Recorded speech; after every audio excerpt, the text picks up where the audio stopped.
Hello साथियों, नमस्कार। कैसे हैं आप सभी? स्वागत है आप सभी का आपके अपने चैनल एसएससी विद्यालय में। आशा करते हैं आप सभी लोग अपने घर में होंगे, सुरक्षित होंगे, स्वस्थ होंगे। साथियों, अभी हम लोग करने जा रहे हैं एमबी पब्लिकेशन का SSC English by Ajay Kumar Singh SSC CGL 2017 के सारे सवाल। साथियों, पिछले क्लास में हमने सेट नंबर 21 को बहुत ही बेहतरीन तरीके से डिस्कस किया था। आज हम लोग करने जा रहे हैं सेट नंबर 22। साथियों, जो भी साथी पहली बार इस वीडियो को देख रहे हैं उनको बताना चाहूंगा कि प्रत्येक दिन शाम 6 बजे एवरीडे इवनिंग 6 PM हम सभी यहाँ पर मिलते हैं और एमबी पब्लिकेशन का एक सेट मैं डेली लेकर यहाँ पर हाजिर होता हूँ। ठीक है, जिनका भी पिछला वीडियो छूट चुका है तो आप प्लेलिस्ट में जाकर पिछले सारे वीडियो को देख सकते हैं। ठीक है, चलिए शुरू करते हैं सेट नंबर 22। सबसे पहला सवाल है आपका कॉमन इरर का। देखते हैं पहला सवाल क्या है। If you had told me earlier, if you had told me earlier I will help you. ठीक है, अब ध्यान से समझिएगा, यहां पर इसमें आपको बतलाना इरर कहां पर है। ठीक है, अब देखिए जैसे ही हमें दिखा इफ और इफ के साथ जैसे ही दिखा हैड, ध्यान रखिएगा कि जैसे ही आपको दिखे इफ और इफ के साथ पहले क्लाउज में आपको दिखे हैड, तो ये फिक्स बात हो जाता है कि दूसरे क्लाउज में वुड हैव प्लस V3 का यूज होता है ना। मैं यहां लिख देता हूं would plus have plus V3 का यूज होता है। अब देखिए इफ के साथ जैसे ही हैड दिखा तो दूसरे क्लॉज में चलते हैं। यहां पर लिखा हुआ विल हेल्प, यहां पर विल हेल्प नहीं होना चाहिए था। यहां पर क्या होना चाहिए था साथियों? यहां पर होना चाहिए था वुड हैव हेल्प्ड, है ना, ये होना चाहिए था, लेकिन ये लिखा हुआ यहां तो नहीं था।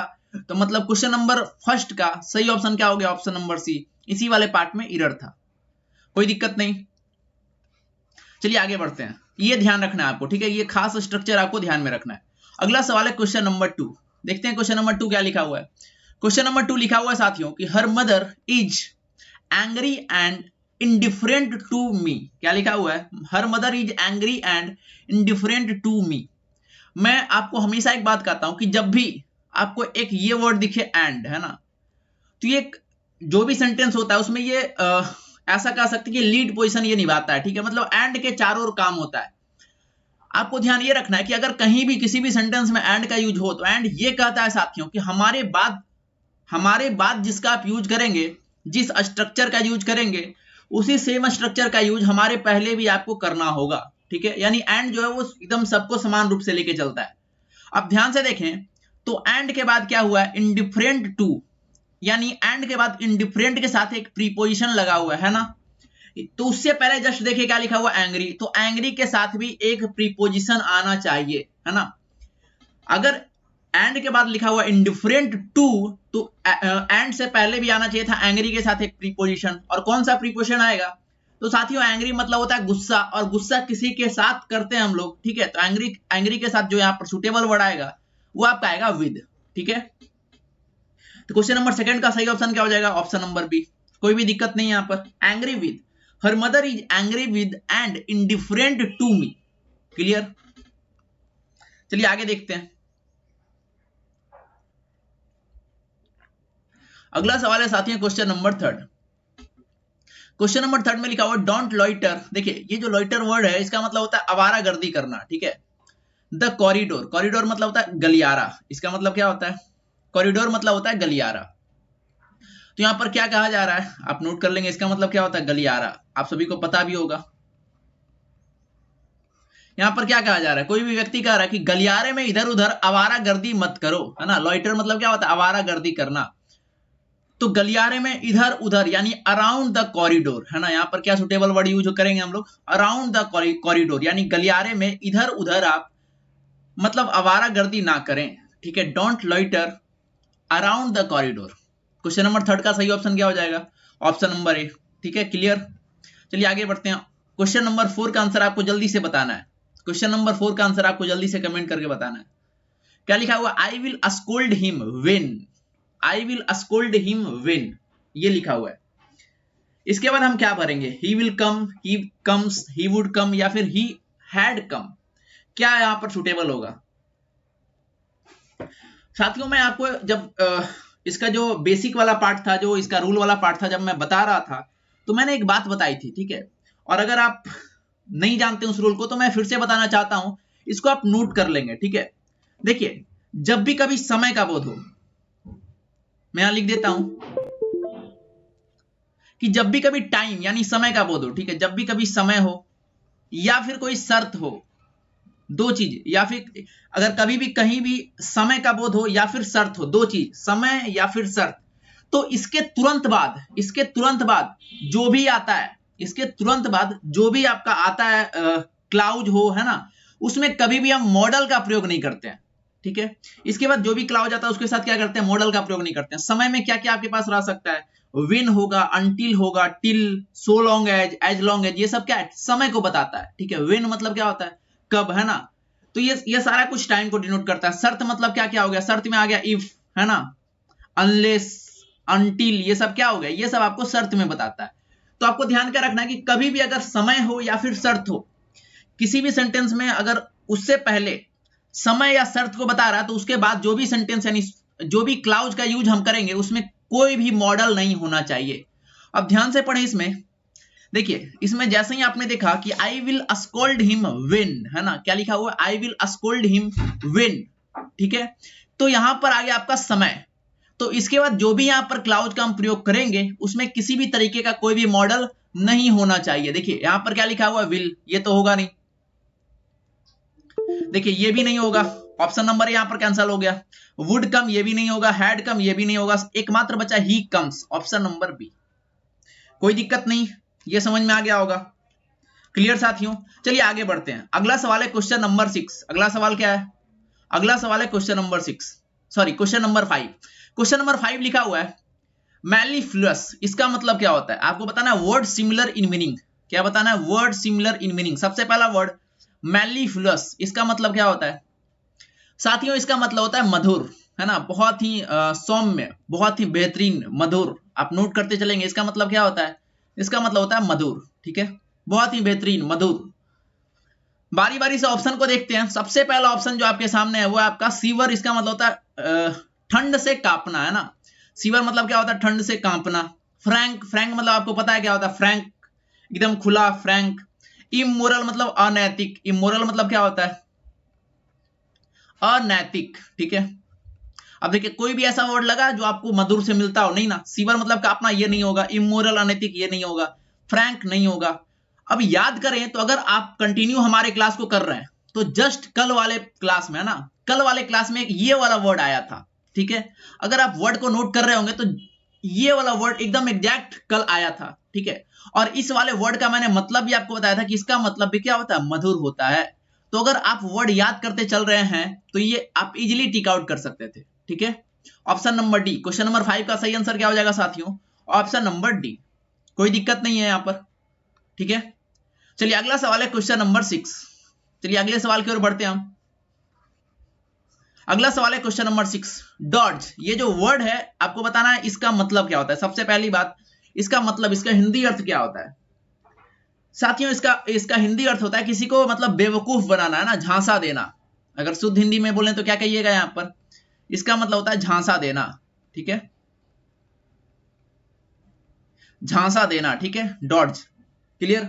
या फिर ऐसे इसका एक और मीनिंग होता है किसी से बचकर निकल जाना, ठीक है, झांसा देना या फिर बचकर निकल जाना। अब देखिए बारी बारी से ऑप्शन को पढ़ते हैं। सॉफ्टेन, सॉफ्टेन हो सकता है क्या, नहीं। ऑर्डर, ये भी नहीं। देखिए ये बहुत इंपॉर्टेंट वर्ड है, काउटिक, काउटिक का मतलब क्या होता है, काउटिक का मतलब होता है अस्त व्यस्तता। मैं लिख दे रहा हूं, इसको नोट कर लेंगे, पूछा भी गया है, ये जो वर्ड है पूछा गया है, अस्त व्यस्त, है ना। काउटिक मतलब क्या होता है, अस्त व्यस्त, काउटिक, बहुत इंपॉर्टेंट वर्ड है, तो ये भी आपका नहीं होगा, है ना। ऑप्शन नंबर सी बच रहा है अवॉइड, किसी को अवॉइड करना मतलब बच के निकल जाना, किसी को इग्नोर करना, अवॉइड करना। तो एग्जैक्ट तो नहीं है ये, लेकिन सिनोनिम्स में ये जाएगा, है ना, अवॉइड, यही इसका आंसर हो जाएगा। क्लियर यहां तक, आगे बढ़ते हैं। अगला साथियों वर्ड अपोजिट इन मीनिंग, अगला क्या है, अगला है वर्ड अपोजिट इन मीनिंग। सबसे पहला वर्ड आपका वर्ड अपोजिट इन मीनिंग का यानी एंटोनिम्स का है मेरिट्रीसियस, मेरिट्रीसियस, इसका मतलब क्या होता है, ये जो वर्ड लिखा हुआ है बहुत ही शानदार वर्ड है, मेरिट्रीसियस। ये आपका मेंस में भी पूछा गया है और प्री में तो ये है ही, ठीक है, प्री वाले अभी हम लोग क्वेश्चन कर रहे हैं। तो ये जो वर्ड है साथियों मेंस में भी रिपीट हुआ है, तो सोच सकते हैं कितना इंपॉर्टेंट है ये। मेरिट्रीसियस का मतलब क्या होता है, इसका मतलब होता है बनावटी व्यक्ति, है ना, क्या होता है, दिखावटी या बनावटी, जो भी कही है ना, इसका मतलब क्या होता है, बनावटी व्यक्ति, बनावटी, दिखावटी, ठीक है। चलिए बारी बारी से ऑप्शन को देखते हैं। सबसे पहला ऑप्शन ब्राजेन, ब्रेजन का मतलब क्या होता है? ब्रेजन का मतलब होता है बेशर्मी भरा हुआ, बेशर्म कह सकते हैं इसको, है ना।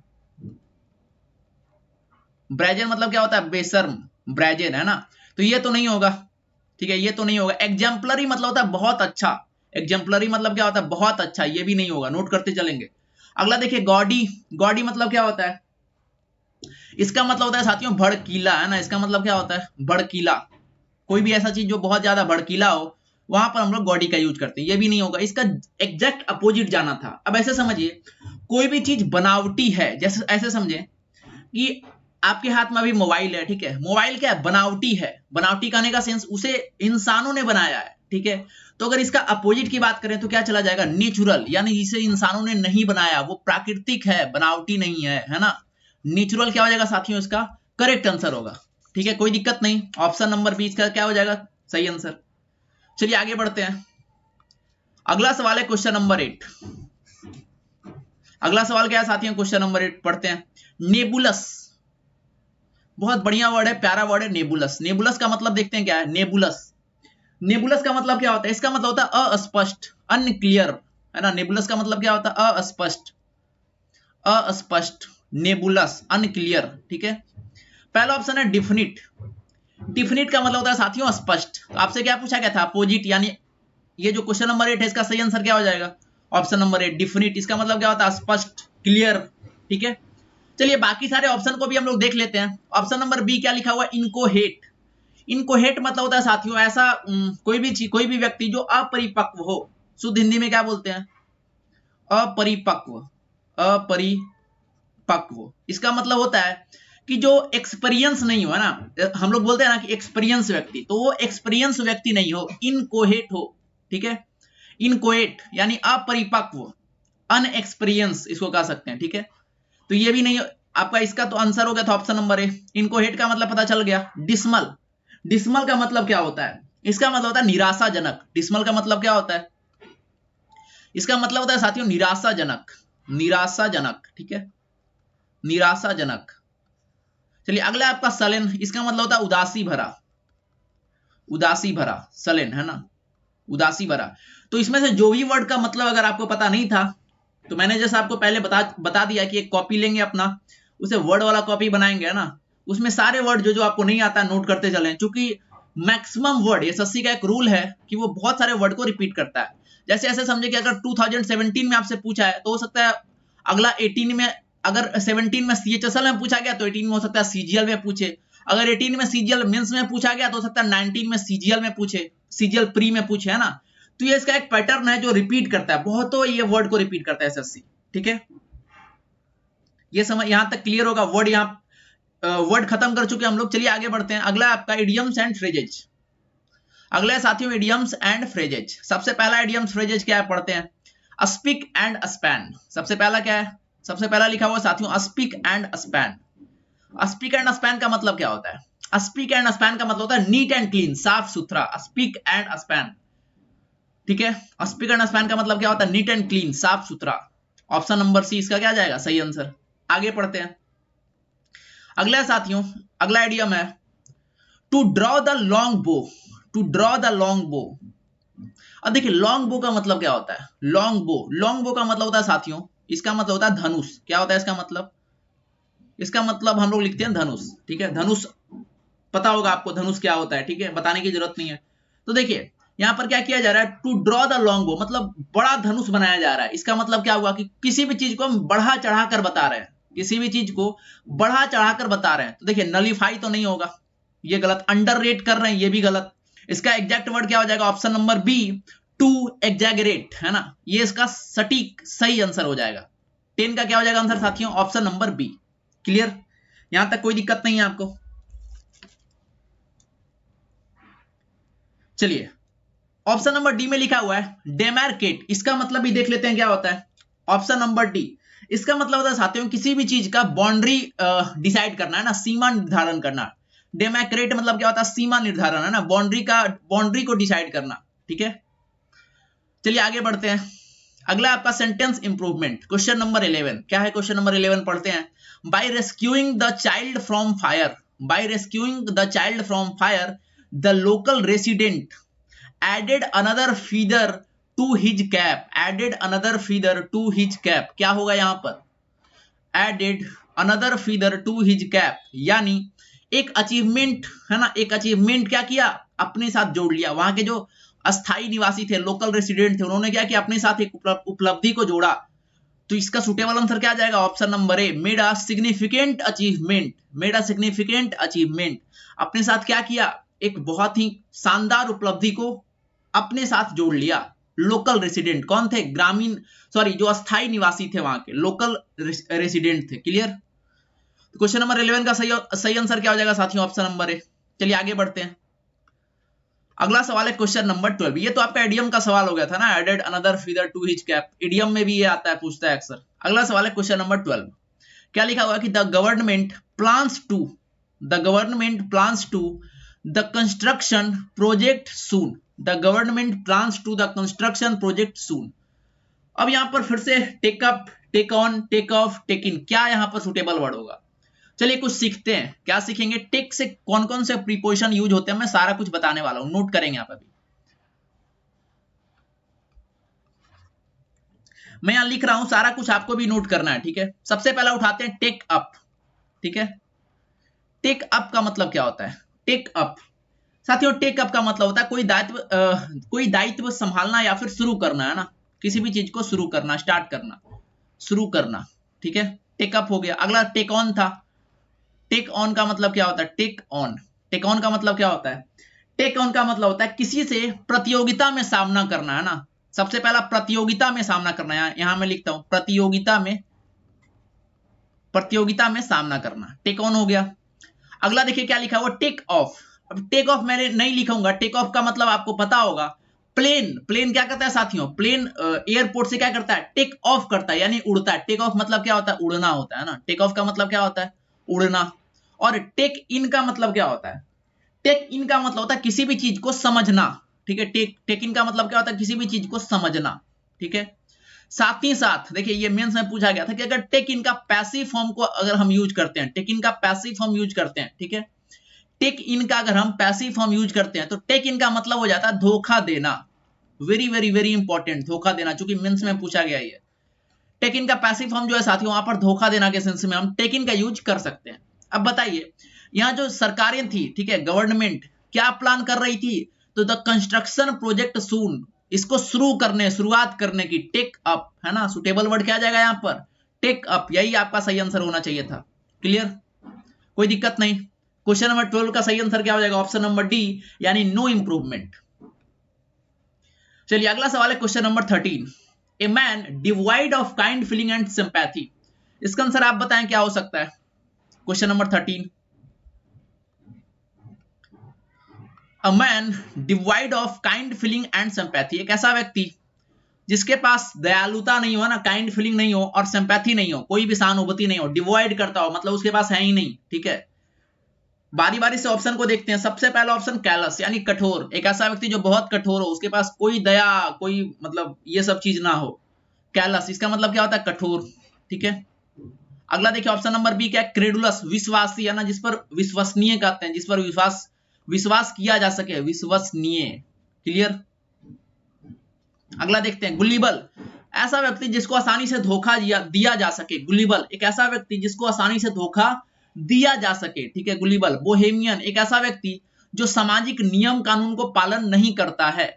अब देखिए क्वेश्चन आपका था क्या, क्वेश्चन कह रहा था कि man divide of kind feeling and sympathy, एक ऐसा व्यक्ति जो काइंड फीलिंग और सिंपैथी को डिवाइड करता है, यानी उसके पास नहीं है, कठोर व्यक्ति है, यानी ऑप्शन नंबर ए, क्रेडुलस नहीं होगा, बोहेमियन नहीं होगा, गुलिबल नहीं होगा, ठीक है, कोई दिक्कत नहीं, कैलस इसका सही आंसर हो जाएगा। चलिए साथियों बढ़ते हैं अगले सवाल की ओर। इसमें जो भी वर्ड आपको नहीं आ रहे थे नोट कर लेंगे। अगला आपका क्वेश्चन नंबर 14, क्या लिखा हुआ, one who Yeats too much, एक ऐसा व्यक्ति जो बहुत ज्यादा खाना खाता हो, ठीक है, एक ऐसा व्यक्ति जो बहुत ज्यादा खाना खाता हो। सबसे पहला ऑप्शन क्या लिखा हुआ, इम्पोस्टर, इसका मतलब होता है पाखंडी, नोट कर लेंगे, इसका मतलब क्या होता है, पाखंडी, पाखंडी, ठीक है। ऑप्शन नंबर सी, हाइपोकॉन्ड्रियक का मतलब होता है साथियों एक ऐसा व्यक्ति, एक ऐसा व्यक्ति जो अपने स्वास्थ्य का जरूरत से ज्यादा मतलब चिंता करता है, उसको हर वक्त वो व्यक्ति सोचते रहता है, ठीक है, कि कहीं हम बीमार पड़ गए तो क्या होगा, है ना, हमेशा वो सोचते रहता है। अगर वो स्वस्थ है तब भी सोचते रहता है, तो ऐसे व्यक्ति को कहते हैं हम लोग हाइपोकॉन्ड्रियक। क्लियर।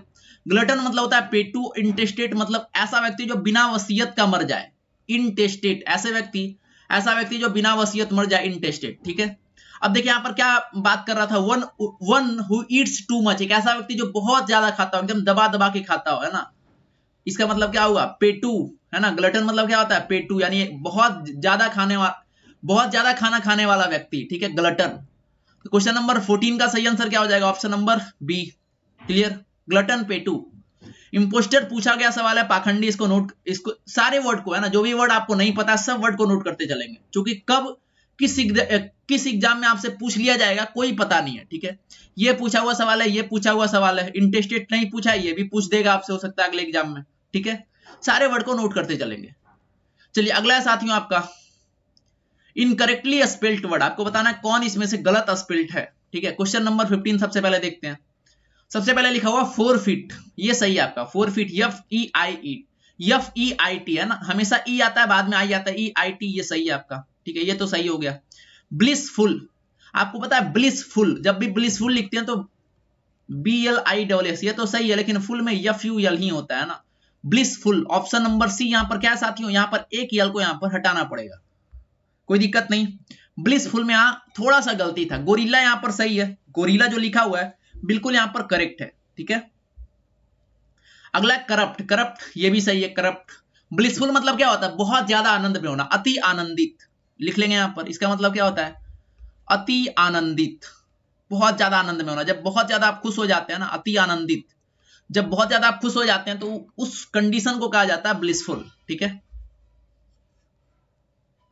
चलिए अगला वर्ड है आपका क्वेश्चन नंबर 15 का सही आंसर क्या हो गया, ऑप्शन नंबर सी। अगला वर्ड है क्वेश्चन नंबर 16।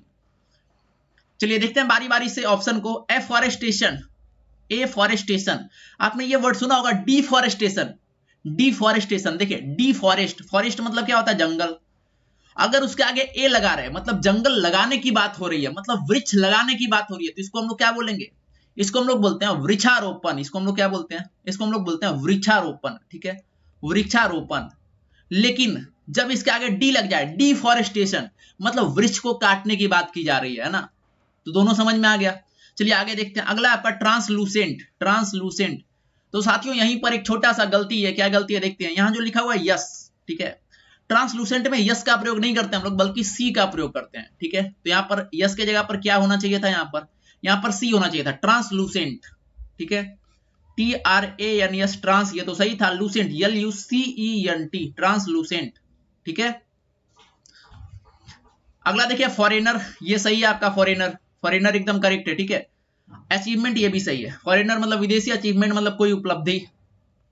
चलिए इसको इरेज करते हैं। तो आशा करते हैं ये सेशन आपको बहुत ज्यादा मजेदार लग रहा होगा, है ना। और इसी तरीके से हम लोग प्रतिदिन करने वाले हैं। ठीक है, प्रतिदिन डेली शाम 6 बजे मैं तो यहां हाजिर हो जाऊंगा।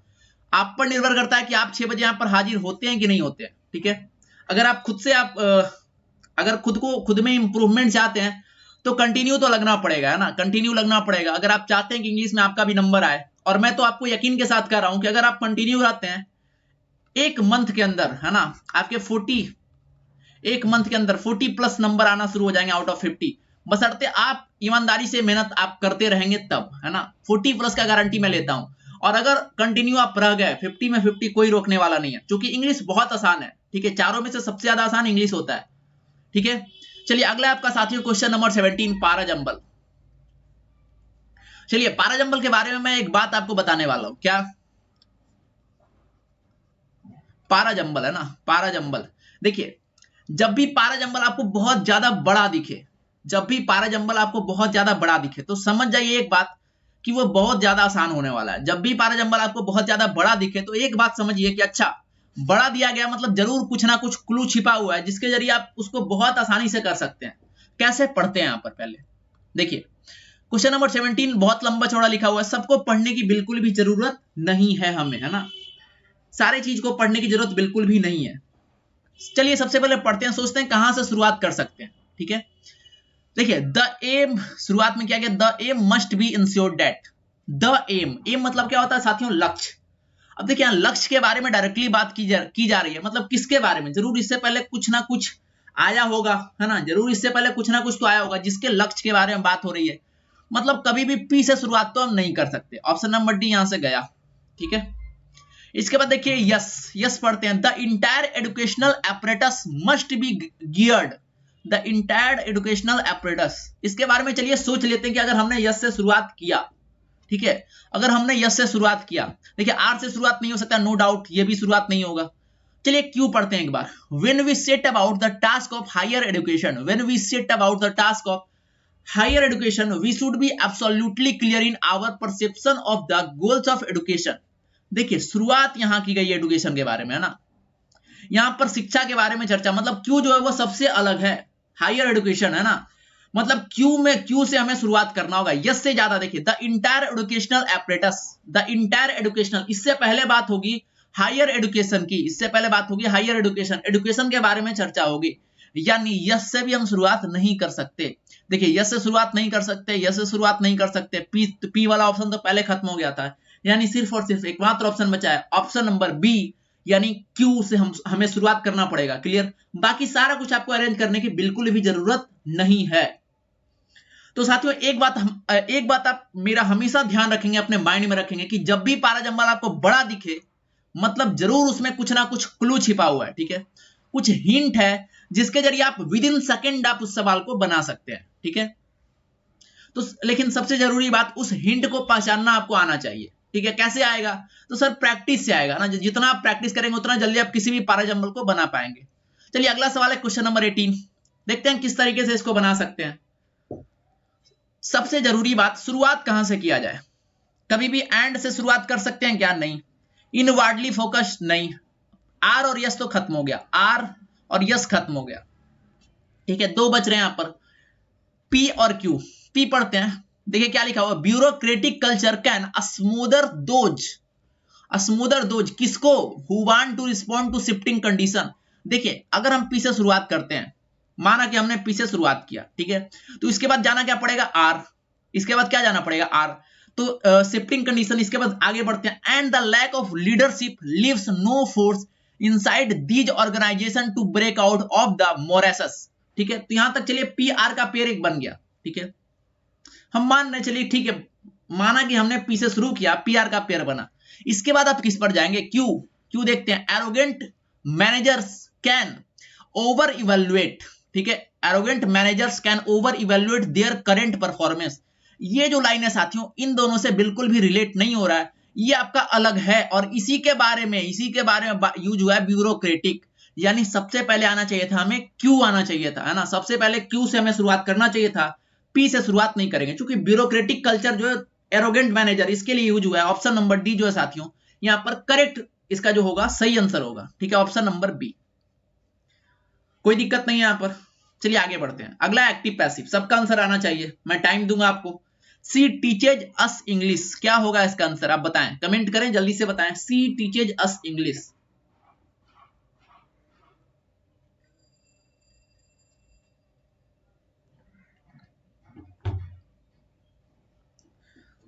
देखते हैं, देखिए सी टीचेज अस, ऑब्जेक्ट क्या हो गया आपका, अस, अस का क्या बनेगा साथियों, अस का बन जाएगा वी, अस आएगा शुरुआत में वी, ऑप्शन नंबर बी देखिए we, we are taught, teachers था, है ना, V1 V5, इसके लिए क्या यूज करेंगे, इज एम आर, वी के साथ are, we are taught English.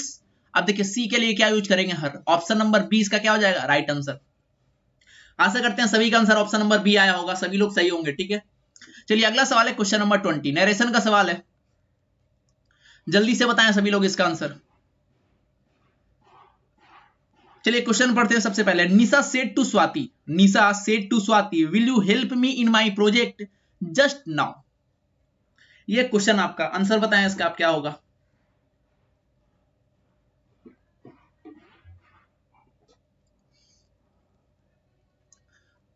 साथियों सबसे पहले जो सबसे एकदम कमजोर कड़ी है उसको पकड़े आप। देखिए यहां पर सबसे लास्ट में लिखा हुआ है जस्ट नाउ, है ना, जस्ट नाउ। आपको पता है कि जब भी डायरेक्ट से हम लोग इनडायरेक्ट में चेंज करते हैं, जब भी डायरेक्ट से इनडायरेक्ट में चेंज करते हैं, तो जो नाउ है साथियों वो किस में कन्वर्ट हो जाता है, जो नाउ है वो कन्वर्ट हो जाता है आपका देन में। ठीक है, नाउ किस में कन्वर्ट होता है, देन में कन्वर्ट हो जाता है। यानी जो भी इसका इनडायरेक्ट पूछा है, अगर यहाँ नाव है तो उसमें देन होना चाहिए। देखिए यहाँ पर क्या है, नाव, यहाँ पर क्या है, नाव, यहाँ पर क्या है, नाव, मतलब ये गया, ऑप्शन नंबर ए गया, ऑप्शन नंबर सी गया, ऑप्शन नंबर डी गया, बाकी कुछ मिलाने की जरूरत है ही नहीं, है ना। तो हमेशा कोई भी सवाल बनाते हैं एक्टिव पैसिव या फिर नरेशन, हमेशा उसका कंजोड़ पॉइंट पकड़ने का कोशिश करिए, जहां पर जो ज्यादा चेंज होना है, जैसे टुमारो है ना, टुमारो हो गया, यस्टरडे हो गया, यहाँ पर मैक्सिमम टाइम्स यहाँ पर आपको हिंट छोड़ा हुआ रहता है। जैसे देखिए, जैसे अभी आपने इस क्वेश्चन को देखा, नाव को चेंज हमें करना था देन में, है ना, सॉरी देन में चेंज करना था। तो आपको पता चला होगा कि सिर्फ एक ही क्वेश्चन ऐसा था जिसमें नाव के बदले यहाँ पर देन लिखा हुआ था, है ना, ऑप्शन नंबर बी में, बाकी में था ही नहीं। तो और सारा कुछ हम क्यों मिलाएं, बाकी टाइम हम इसमें क्यों बर्बाद करें, है ना। बाकी जितना टाइम हो सकता है बचा कर हमें मैथ के लिए बचाना है और सब्जेक्ट के लिए बचाना है ना। इंग्लिश में जितना कम से कम टाइम में इंग्लिश हो सके उतना बढ़िया, है ना, उतना बेहतरीन। चलिए आते हैं वापस अब क्लोज टेस्ट, बहुत ही आसान है आज का। चलिए सबसे पहले एक काम करते हैं, क्या करेंगे, इसका ओवरव्यू लेंगे, है ना। मैं क्या कहता हूं कि किसी भी चीज को आपको बनाना है क्लोज टेस्ट, 10 नंबर का वो रहता है, आप सबसे पहले आपको ओवरव्यू लेना है, यानी आखिर वो जो है कहना क्या चाह रहा है आपसे, ठीक है। चलिए पढ़ते हैं जल्दी जल्दी। डेमोक्रेसी शुड, खाली स्थान, dignity of the individual, it should also aim at the खाली स्थान गुड ऑफ द ग्रेटेस्ट। हमें पता नहीं खाली स्थान में क्या भराएगा, कोई दिक्कत नहीं, ऐसे ही बस पढ़ते हैं। तो इतना आपने पढ़ा तो कुछ हिंट लग रहा होगा कि ये यहाँ पर लोकतंत्र के बारे में बात हो रही है, डेमोक्रेसी के बारे में बात हो रही है, ठीक है। The opposition party should the wrong plans, policies and decisions of the government in power, the government should cater to the needs of the people to make its position solid. जैसे ही हमने इतना पढ़ा साथियों, तो कुछ क्या आइडिया हुआ हमें कि ये जो लोकतंत्र के बारे में बात कर रहा है, यहाँ पर सरकार के बारे में बात हो रही है और उसके विपक्षी दल यानी अपोजिशन के बारे में बात हो रही है, ठीक है। यहां तक आइडिया हो गया। अब करेंगे यहां से शुरुआत। देखिए सबसे पहला कहां से शुरुआत करेंगे, डेमोक्रेसी शुड यानी लोकतंत्र, डेमोक्रेसी शुड क्या, dignity of the individual, democracy यानी लोकतंत्र को क्या करना चाहिए, इंश्योर करना चाहिए, ठीक है, प्रत्येक व्यक्ति की भूमिका इंश्योर, है ना। यहां पर क्या होगा, democracy should ensure dignity of the individual, ठीक है। क्वेश्चन नंबर 21 का सही आंसर क्या हो जाएगा, ऑप्शन नंबर बी। चलिए आगे पढ़ते हैं। It should also aim at the, देखिए लार्जेस्ट नहीं जा सकते हैं, ठीक है, कोई वस्तु के बारे में बात हो नहीं रही है, और स्मॉलेस्ट तो होगा नहीं, है भी, ये भी होगा नहीं, ये तीनों आपका नहीं होगा, सिर्फ एक होगा, वो आपका ग्रेटेस्ट। देखिए क्या होगा, it should also aim at the greatest good of the greatest. ध्यान से समझिएगा, यहां क्या भरेंगे, greatest good of the greatest. क्या, व्यक्ति के बारे में बात हो रही थी ना अभी, तो व्यक्ति को क्या करेंगे हम लोग, व्यक्ति के लिए क्या यूज करेंगे, यहां पर व्यक्ति के लिए यहां पर अगर हमें यूज करना है तो यहां यूज करना चाहिए नंबर, ग्रेटेस्ट नंबर, है ना। फिर से रिपीट करेंगे, democracy should ensure dignity of the individual, ठीक है। आगे लिखा हुआ है, it should also aim at the greatest good of the greatest number, ठीक है। यहां तक क्लियर।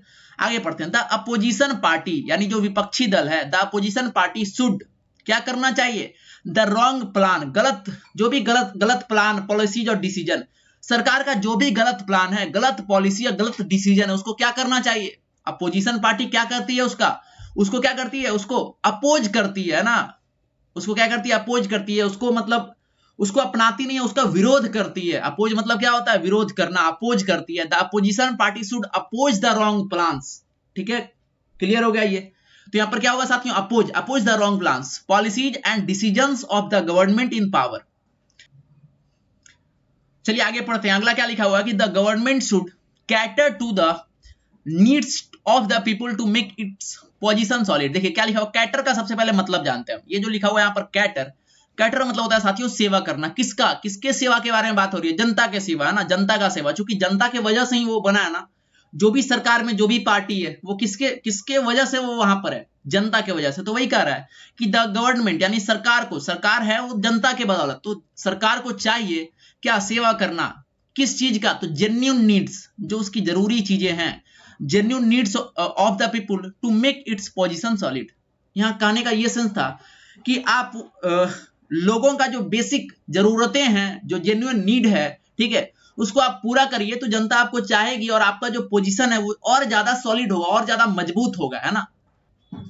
तो साथियों ये आपका बहुत ही प्यारा क्लोज टेस्ट था, ठीक है, और आशा करते हैं ये आपको समझ में आया होगा, ठीक है, क्लियर। तो आज का आपको क्लास कैसा लगा आप कमेंट में जरूर बताइएगा साथियों, और फिर मिलेंगे नेक्स्ट, कल फिर से मिलेंगे। टाइम आपको पता है कितने बजे, कल फिर से मिलेंगे पुनः शाम 6 बजे, है ना। कितने बजे मिलेंगे, पुनः शाम 6 बजे मिलने वाले हैं कल। और मैं हमेशा कहता हूं कि अगर आपको इंग्लिश में full out of full number चाहिए, है ना, 50 आउट ऑफ 50, और मेंस में 200 नंबर चाहिए, तो कंटिन्यूटी बिल्कुल भी आप ब्रेक नहीं करिएगा, है ना, कंटिन्यूअस रहिएगा, तभी इंग्लिश में आपका नंबर बढ़ने वाला है। और मैं प्रतिदिन कराने वाला हूं, कोई संडे कोई मंडे कोई गैप नहीं होने वाला, है ना। प्रतिदिन शाम 6 बजे मैं यहां पर हाजिर रहूंगा। आप पर निर्भर करता है कि आप यहां पर होते हैं या फिर नहीं होते हैं, ठीक है, वो आप पर निर्भर करता है। चलिए साथियों, फिर आपका बहुत बहुत धन्यवाद हमसे जुड़ने के लिए। फिर मिलेंगे अगले पार्ट में, तब तक के लिए अपना ख्याल रखें। थैंक यू, जय हिंद।